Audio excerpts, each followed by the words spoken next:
guess we'll get started. Hi everyone, my name is Melissa Unger and I'm an elementary STEAM teacher in Pittsburgh. Today I'm going to be talking about Scratch and Microbit and how to combine the two together in your classroom. So to get started, can you raise your hand if you've used Microbit before, if you're familiar with it?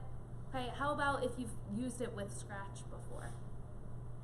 No, perfect. Okay, so the way this session is going to go is I actually brought with me 20 microbits and a couple different activities. Hopefully between everybody in the room there'll be enough computers that we can get into small groups and try out a few different things. But to get us started, I just want to give you a brief overview. So if you're familiar with the microbit, or even if you're not, what they are is they're microcomputers, tiny computers that your students can program with a variety of languages and a variety of tools. What's really great about these is that they're super accessible. So a microbit will cost you anywhere between like $12 and $18, depending on if you're adding the battery pack and extra things with it. But students can use these and program them and then wipe them clean, and the next group can program them. I'm going to go through and show you some of the features that are in it too. But when you get one today for our practices, you'll see they're smaller than your credit card, but they really hold a lot of power. So if you look up here on the screen, these are just some of the things that your microbit has in it, even though it's so tiny. If you're familiar with Makey-Makeys, microbits are a little bit similar in that they have pins where you can connect and then program those. So you can use alligator clips and conductive materials like you would with a Makey-Makey. There's also, though, there's a compass and accelerometer. There's a screen with LED lights. So students can use this and program in different ways. What the accelerometer and the compass do is that it turns this Makey-Makey from just being like a chip that you would connect to something to a chip that you can actually use as a controller. So it opens up a lot of possibilities for your students. When they tilt it, the microbit can recognize it. If students are holding it in their hand and they jump up and down, the microbit can recognize it. And so what you can do is you can use all of those different actions as events in your code and create projects that start in different ways. So the microbit isn't something that would just sit on the student's table. It's something that can actually be interactive and that they can use in a variety of actions. Today I brought a couple different student projects before we really get into it. And one of the projects that my students were creating, they made, like, you know, the Magic 8 balls? So we made Magic 8 boxes out of tissue boxes, cold and flu season, I guess. But we attached the Makey-Makeys, or no, not the Makey-Makeys, the microbits, and they programmed it so that when the box was shaken, it would give you a different answer. So if the student would ask a question, they would make up a question, and then they'd throw it to someone else, and it would say yes, no, or maybe. So if anyone wants to try out our magic fortune teller here, I can toss it to you and you can see, but let's just say one of my questions could be, I don't know, does anyone have one? Will you have a sub this afternoon? I don't know, let's see. Very nice. Now, does anyone else have another question? Well, the penguins win the Stanley Cup. Oh, we got a yes. Wait, no, it just changed. Yeah, maybe, I guess. Maybe. Okay, let's do it one more time. Will we get a copy of the slide deck?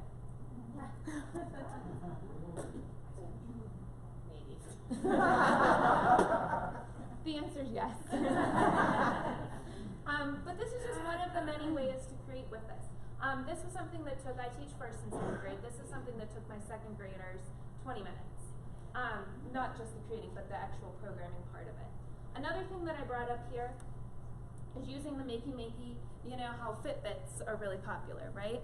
So creating, or not Makey-Makey, I keep saying that, using the microbit as kind of like a Fitbit. So students just used duct tape, we decorated it a little bit, but then they programmed it so every time it was shaken as they were walking down the hall, a number would go up to count their steps. And we also created little games where it was sort of like a goalie game. So similar to the Makey-Makey, connecting it with the alligator clips to the to the board, and then using conductive materials, whenever a student would flick the ball at the hoop, the numbers should change on here as it goes up.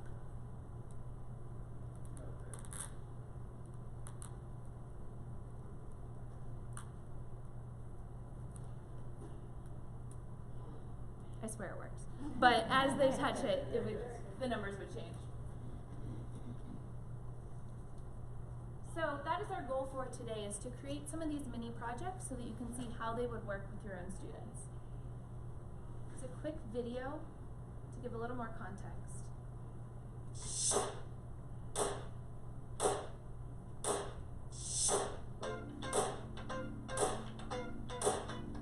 The microbit is a pocket-sized computer that lets you get creative with digital technology.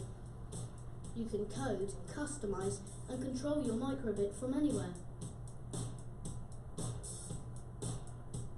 Light up the LED display to create something simple in minutes, or even communicate between microbits. Or get really creative with microbit's more advanced features, like its buttons, motion detector, compass, and sensors. You could create a guitar that changes the volume the more you shake it. Or a flick football game that powers a microbit scoreboard. And you can connect it to other devices, sensors, and everyday objects. So you could water your thirsty plants, or use Bluetooth to take photos with your phone, and control your music player. And you can customize the microbit in any way you can imagine. It's really anything you want it to be. I think it's a bit like a robot. It's quite different to any other technology I've sort of used before. You just have fun with it. I can control my tablet. You can make games, you can take pictures, kind of something that senses movement. And you can just place it in your pocket and make whatever you want. We'll describe it as a future.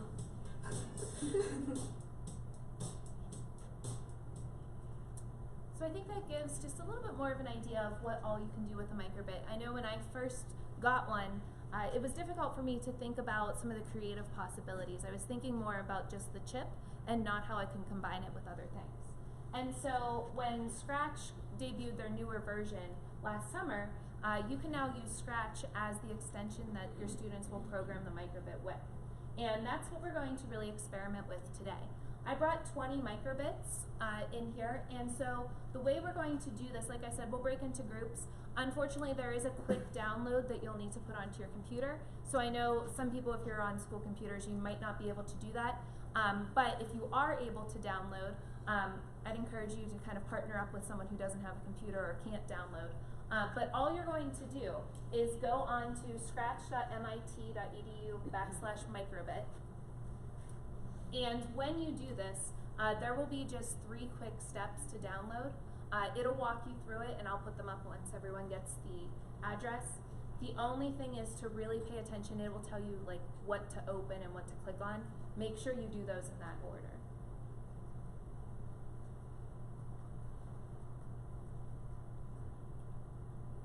You will need a computer. Unfortunately, it doesn't work on your iPad. No, it doesn't. You can't plug in the USB. Right. So I was wondering. But again, if you don't have a device, it would be great if you could partner up. I know it's kind of a difficult setup to move around in, but I think we can make it work.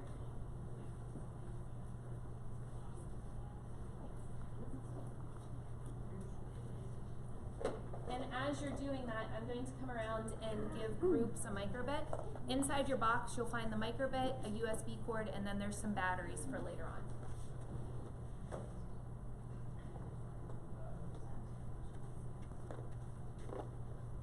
Do you have to connect the microbit to get, is this a microbit? Like, Yes. you connect it to get it to download? Yeah, well, Okay. no. So all you're going to do when you go onto this website, you'll choose if you are Mac or Windows, and then click on Direct Download.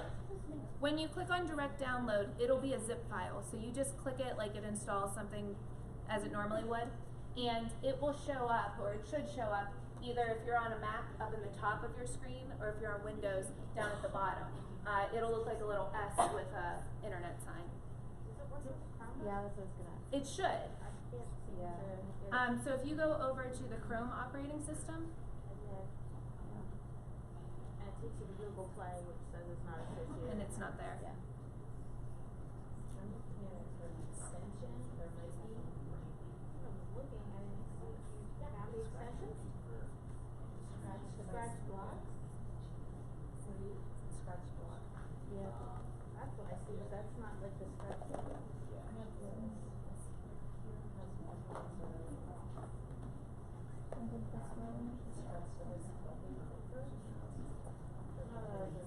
Okay. Can you three work together?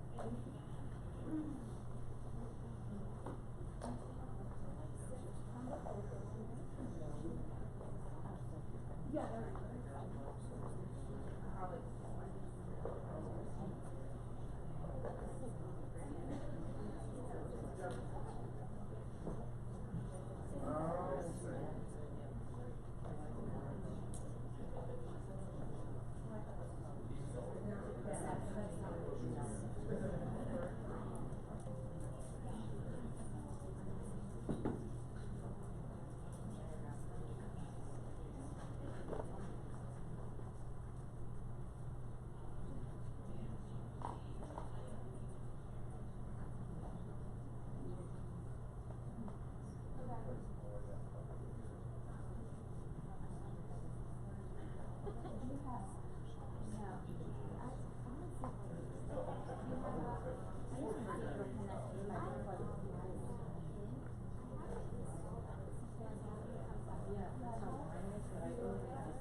Okay, so.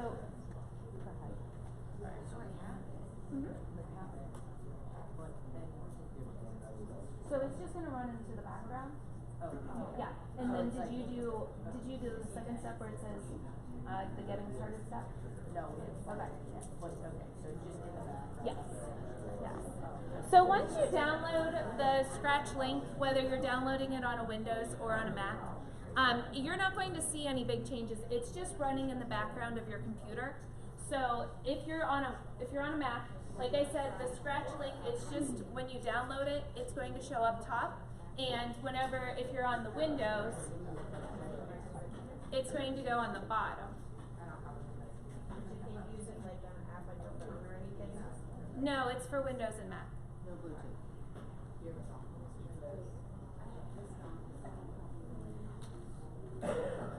But I think there's enough people with it on that if we move around a little bit, you can be in a group.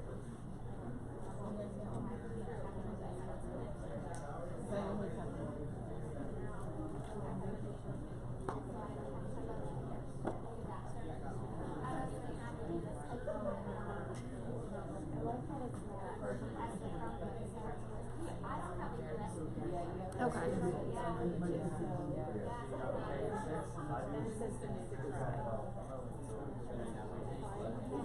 Was anybody able to get it downloaded and connected?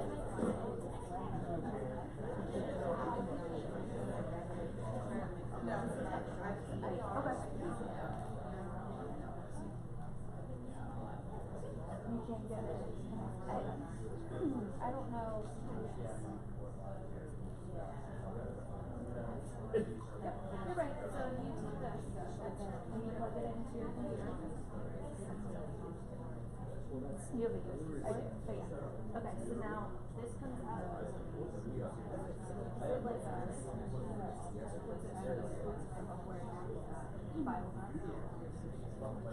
Like the download. Yes. Okay. So your microphone, you're just gonna drag it in. Oh, so that's it. Yep, that's it. Okay. So what you're really doing when you're connecting is you're just setting it up so that it's ready to be programmed. Whenever you're on this step here, this getting started, you're going to click on the Scratch hex file. It will download to wherever your downloads are in your computer. And then you just click it and drag it. You'll see microbit. If you have microbit plugged into your computer and there was a USB in your box, you're going to plug it into your computer and just drag it over like you're dropping something onto a flash drive or something. Nothing big is going to happen on your screen. You're not going to see anything. I know on the Mac it does pop up with that warning of like don't eject without turning it off, but it just says that. You have a dongle? I do not. I'm sorry.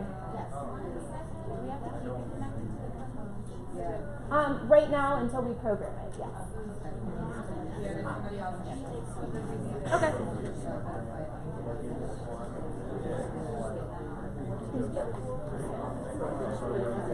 Does anybody need any help?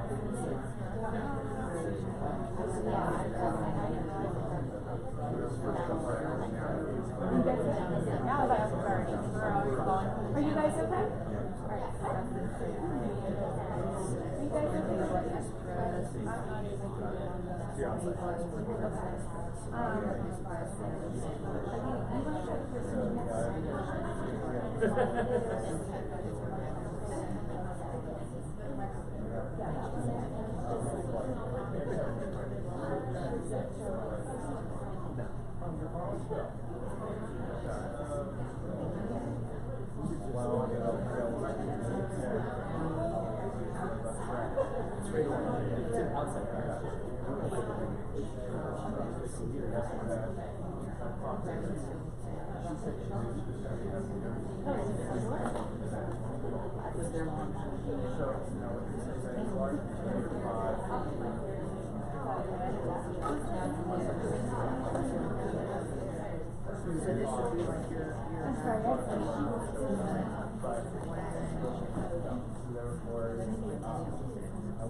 Alright, so I'm just going to show you the next steps because I know a couple people have it logged in and you're ready.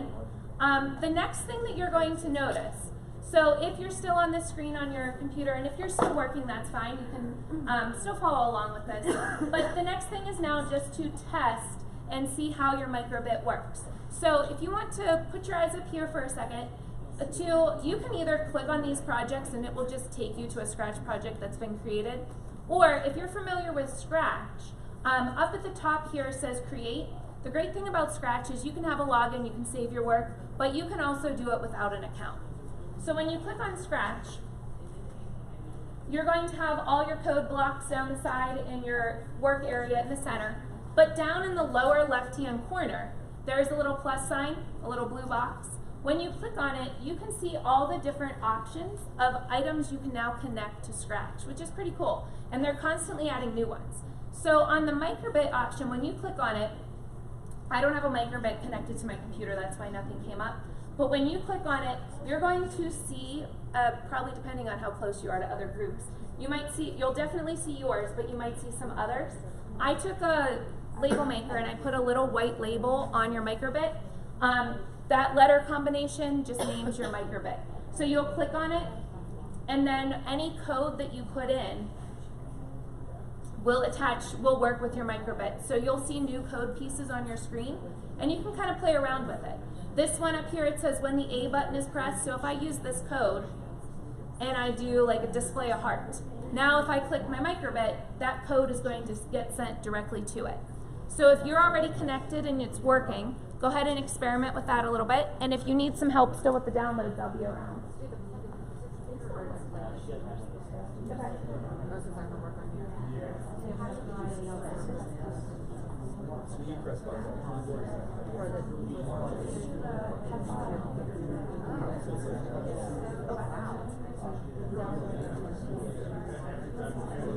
Yeah, downloading is what we do Scratch. So this is Scratch, which is block code.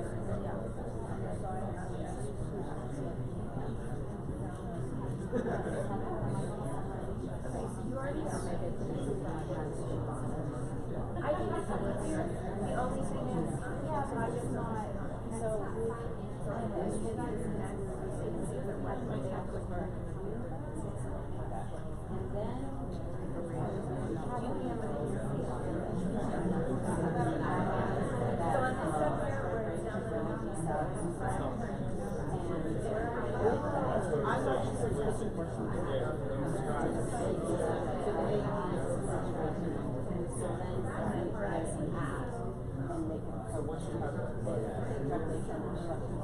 and now,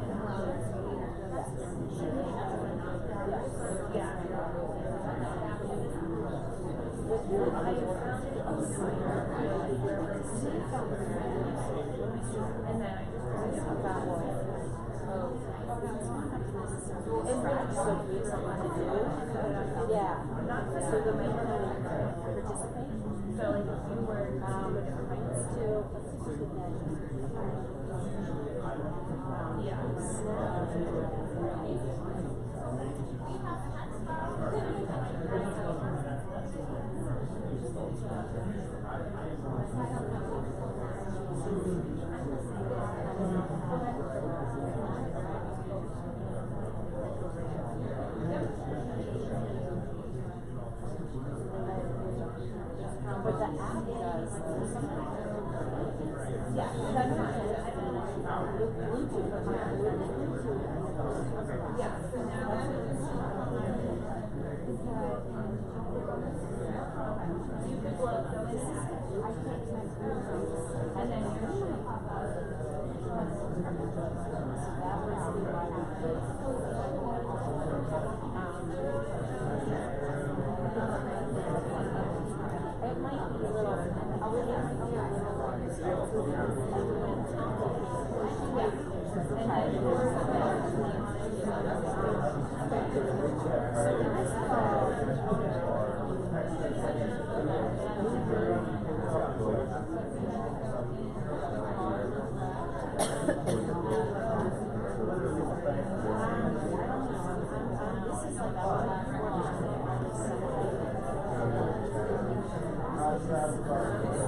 All right, now, if you were able to get it connected and you tried out just a little bit of practice with your microbit, the way this is going to work is I have a variety of different resources so that you can try out some different activities. Now, what you just did, I know it was kind of a difficult task because we all had different types of devices for downloading, but you only really need to do this once. So what you're downloading is getting the computer ready, not so much the microbit. So if you were doing this in a classroom and you had this installed, students wouldn't need to do that every time they have a different microbit. They just need to have the computer with the Scratch link.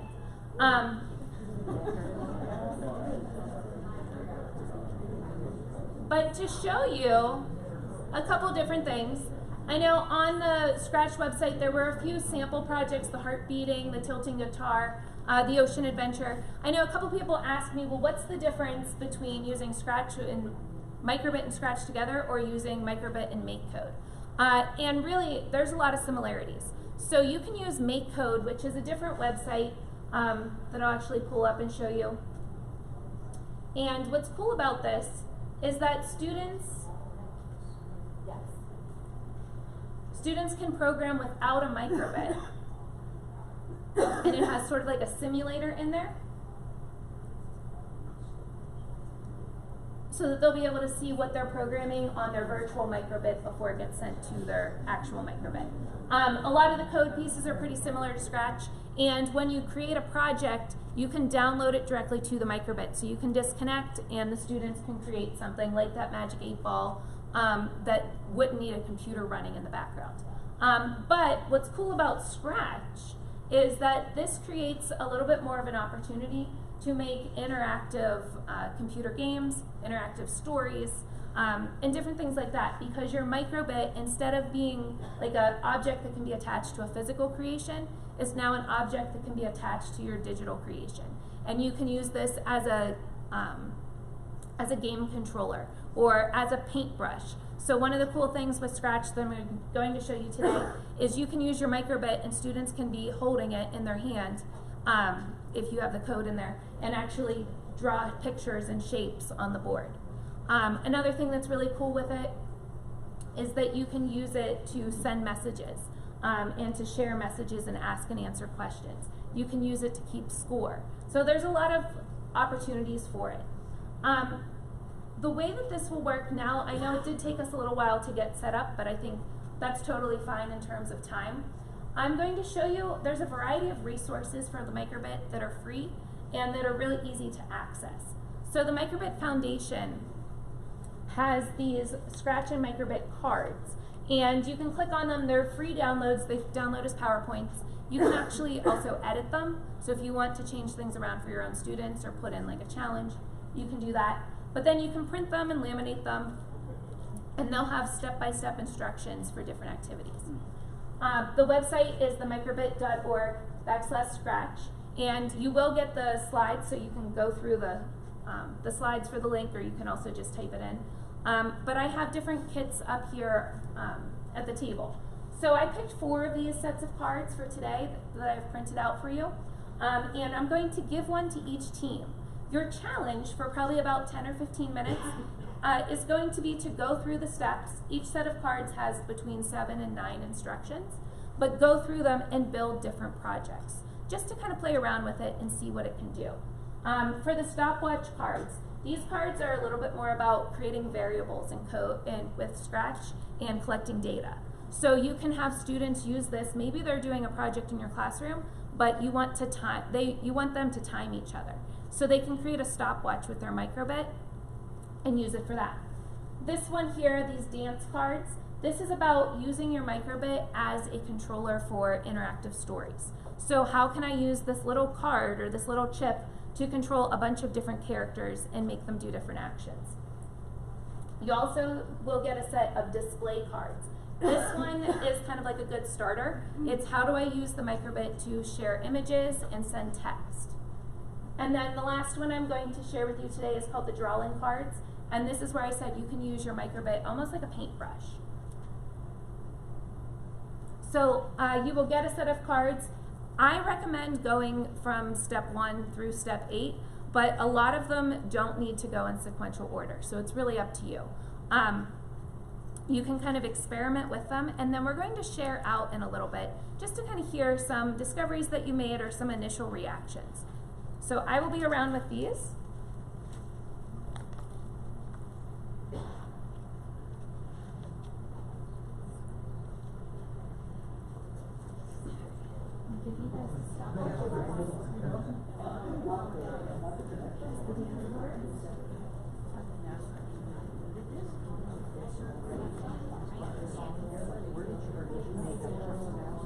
It's already made that. You just have to find the name. Yeah. And that, like, Is it named on the box? it's named that in the front. So then you just plug in each one. Which uses something. Yes, no, I get it. And I know Can you customize it? you can customize it, but I was just Right, yeah. So like when you plug it in the first time, Right. it will just like the name on it. Okay, I know. I'll sum it up, like it is something. I hear that. So on Scratch, you can disconnect. You can't check on your computer. Yeah. So what you have in your box, I'm going to explain that later, but you have that battery pack, so that can power it. But what it's doing is it's working through Bluetooth. So if you close your computer, the Bluetooth connection. Yeah, because it's working through Bluetooth. But if you were to unplug, it wouldn't be powered. Yes, yes.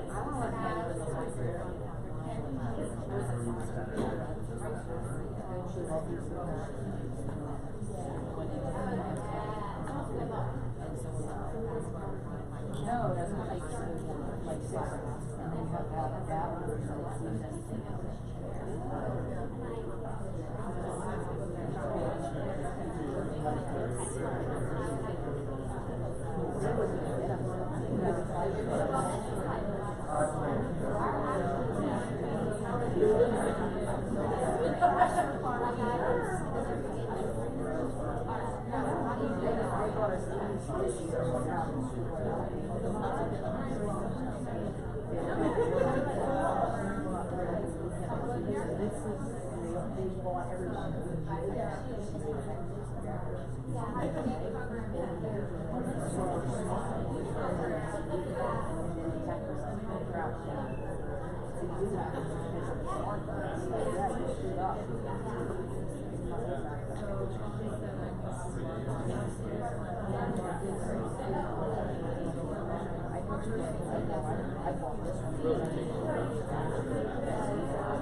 a card set. If you want a different card set or you just want to see what else is available, if you go to microbit.org/scratch, you can access those.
Okay, so now when it comes up on the screen, you're going to say your name.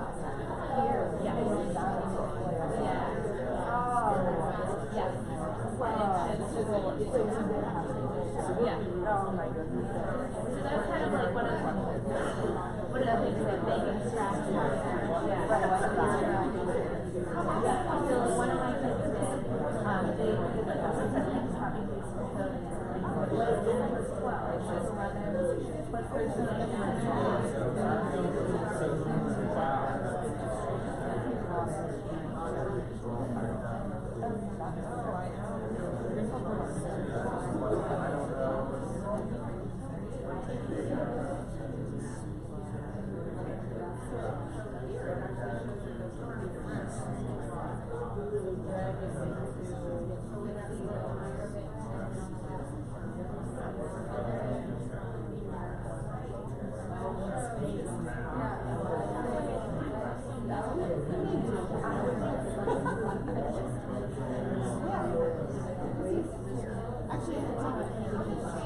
oh yeah, Like about a month ago, I just came across this and downloaded it from scratch. And I'm like, I went into the extensions because I used to program with pictures. Like, like, and I was sticking the extensions to go. And then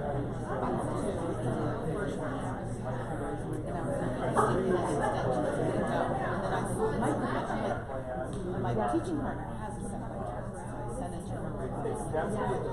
well, I think it's really, it's good for the kids, and I know, like, you said, like, getting the first Devices.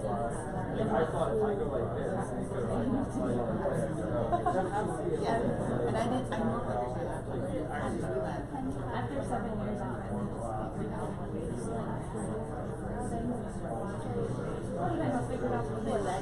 well, I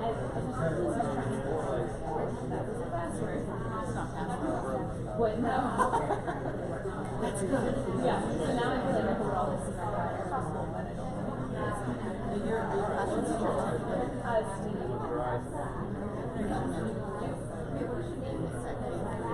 So I teach K-2 in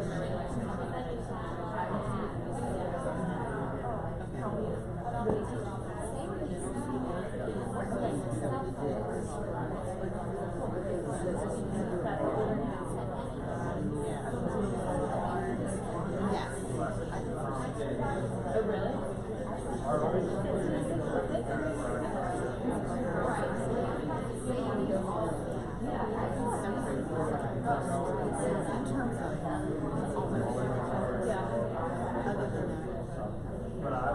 Yeah, no, I know what I mean. Yeah, and I'm always like, the kindergarten teacher will be like, hey, can you do like scratch and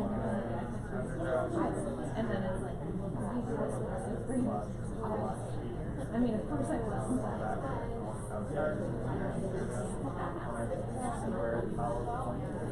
I have never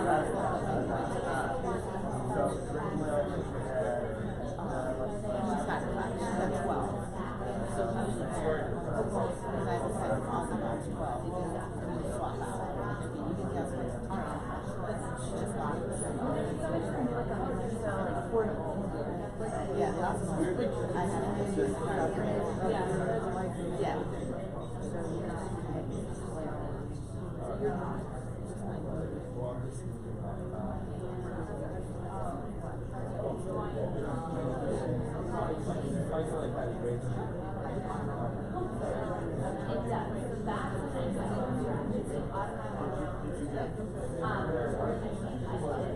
next school.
All right, everybody, so I'm going to just pull you back here. Hopefully you had a little bit of a chance to try out some different moves on your screen. I thought maybe with our last 5 minutes, I know there's a couple questions that people had like individually, so maybe there are some questions that would benefit the whole group, or maybe also kind of just sharing a little bit of your experiences today. I know it's kind of hectic getting it downloaded and getting it all installed and set up, but once you were able to get in, like I said before, this would be something like you could download and then your students won't have to download.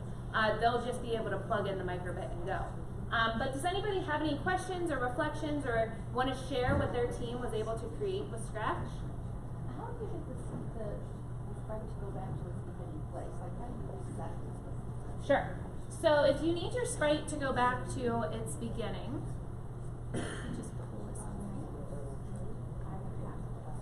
there. Okay, so wherever, let's say your Scratch character, you want it to begin maybe in the center, you will go into the blue where you have the coordinates, and you would put on there, like at the beginning of my code, I want it to start at x equals 0, y equals 0.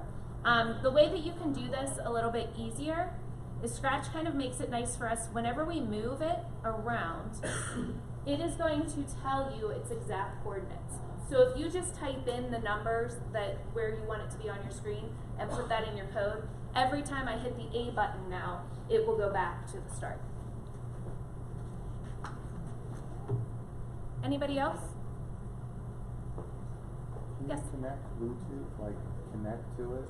You can. So the nice thing about this, in your box there was a little battery pack. Once it's all installed, so you don't even really need to give the students the USB cord, you can just have it powered by battery. And then it will connect through Bluetooth. A couple people noticed too, if your team had more than one computer going, as long as that microbit was plugged into one of your computers, the other ones were able to pick it up because the computer's powering it. So that is also a little bit weird with Scratch. Even though it's powered, if your student goes and closes his or her computer screen, that cuts the Bluetooth connection, so the microbit stops working. But as long as their screen is up and running, it's good to go, and it can be just like my fortune telling box there. It had a battery pack instead of being tethered, and it'll run. So, if it's Bluetooth enabled, why wouldn't it work with an iPhone? I don't know. I think a little bit of this is that Scratch is still like constantly putting out new extensions for things. So like I know, like if you do the Hummingbird, you can program the Hummingbird with Scratch, but you have to install like a different extension from a different location. Like I don't think it's all like a finished project yet. Yes? Can you make those cards?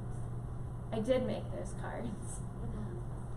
So those cards, like I said before, you can find them on the Microbit website, and there's other ones on there too, like other different resources that you can look into as well. Yes? What if I want to get a pack of them? You can print them. So you can just download them and print them, and then use them in different ways.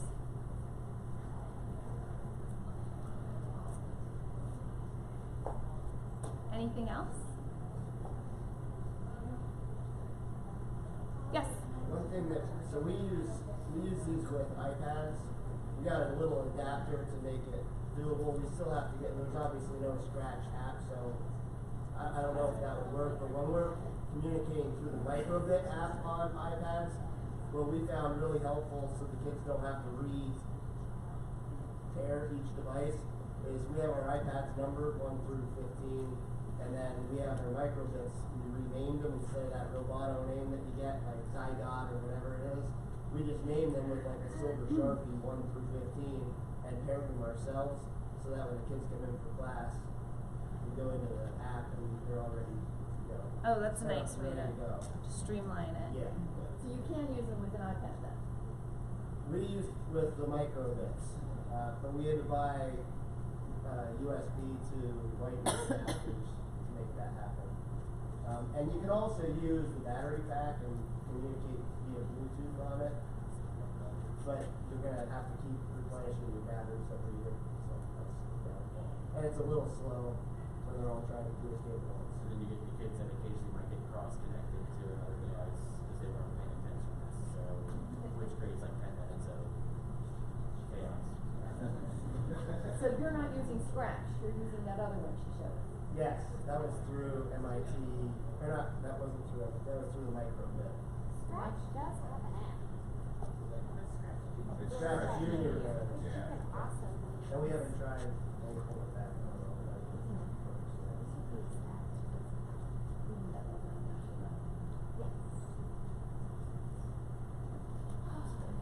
Well, thank you very much for coming. and I hope you enjoyed it and learned something about it. If you just take your microbit and put it back in your box, and you can leave your, we'll come around and collect your cards. Yes, I will put it on, I'll put the link on the app, or like on the schedule, and you can go ahead and get it. Does anybody have like a recommended forum where, you know, because this changes like all the time with the books and things. Yeah. Where you would show them on something's come up and maybe have something recommended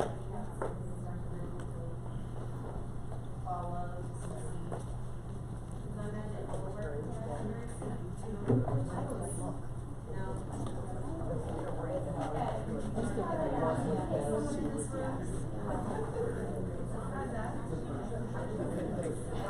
For what? Or yes and no, like we didn't layer it up with analysis. Yeah. You know what I mean? Like it was doing one and then the other, like in order instead of picking randomized. Yes.